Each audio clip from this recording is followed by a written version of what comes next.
And there's no evidence that the West has the ability to redress that balance. Furthermore, as you pointed out, when you look at what's happening in terms of air power, in terms of these glide bombs, it's quite clear that this is a huge force multiplier for the Russian forces, that they're using these formerly dumb bombs, now smart bombs, to great effect, not only on the front lines, but deep inside of Ukraine.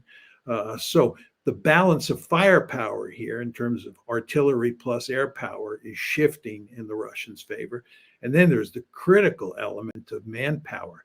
And there, the Ukrainians are really in deep trouble. The Russians have done a first-rate job mobilizing troops, training them, and preparing them for battle. Whereas the Ukrainians have not only lost many more troops than the Russians have, but the Ukrainians are not able to put in place a mobilization plan. Forget the question of whether that mobilization plan is effective or not.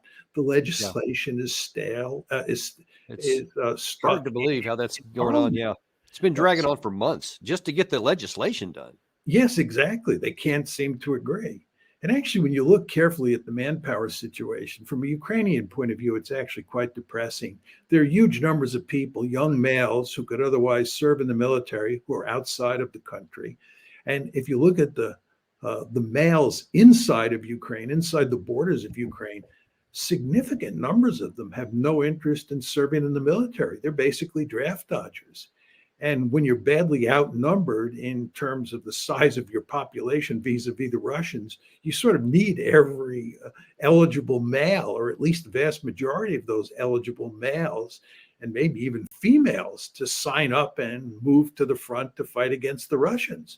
But it's impossible to get everybody to fight. Lots of people are interested. And look, John, it makes complete sense. Actually, both sides of this equation are logical and rational given what's been going on. On the Russian side, they see that their leader has a plan.